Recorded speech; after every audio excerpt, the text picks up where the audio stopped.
The thing that I'm most excited about in Homefront is this unique core fantasy. The idea that, we're exploring the civilian side and the human side. The main gameplay goal behind the single-player portion of our game was to put the player in the shoes of a resistance soldier fighting for his country. Everything that we did comes out of that.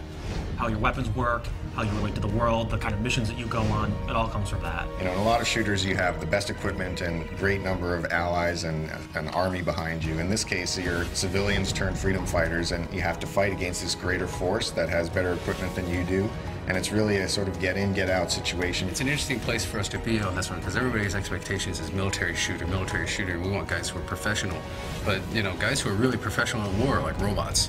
And for us, they're not professional military people. They're resistance fighters. They're all civilians. When it comes down to realizing this world, this fallen America, this occupied America in the game, we really wanted to establish some key moments or key shots where you come out of an opening and you see this big, huge, expansive environment revealed before you.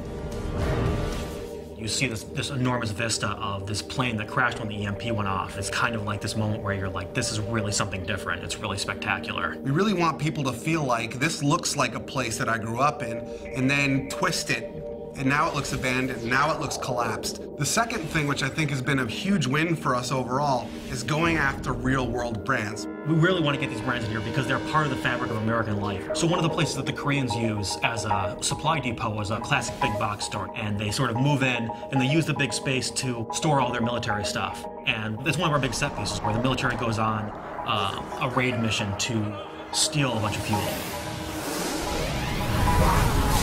Consequence of violence is something that we're focusing on in the game.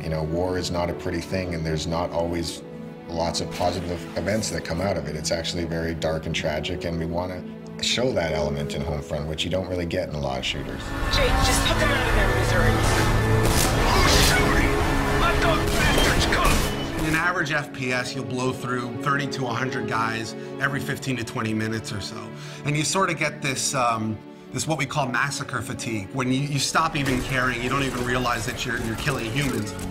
But what we're trying to do is really attach emotion to that it actually, there are consequences to violence. Please form a single file line and have your papers ready for inspection. How am I supposed to make the player feel or care about the fact that they're killing when that's the whole goal of the game? But that's really the fundamental crux of what we're trying to achieve.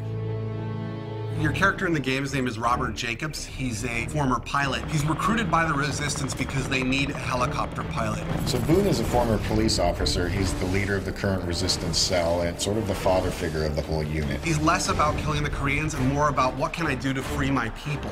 Connor is really the key combat figure of the group. He's a little on the wild side. He's not conventional, but he's really a valuable man to have in a fight. And Rihanna is born and raised in upstate New York. She was kind of the hunter in the wilderness, and she just felt the call to join the Resistance and do whatever she could about it. The final character is Hopper. What makes him really interesting is he's a Korean American, and he has scars on his face from race riots that happened in the early parts of the war.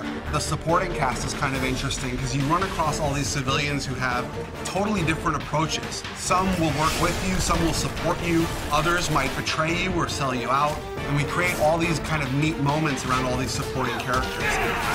You're a guy who is caught up in this crazy scenario, fighting alongside other people who have no real training. So, you make mistakes. People get shot, people get hurt, people die alongside you. Fighting as a civilian with civilian and in an occupied America, that's really the core of what Homefront's all about, and that's really what we're set to deliver on.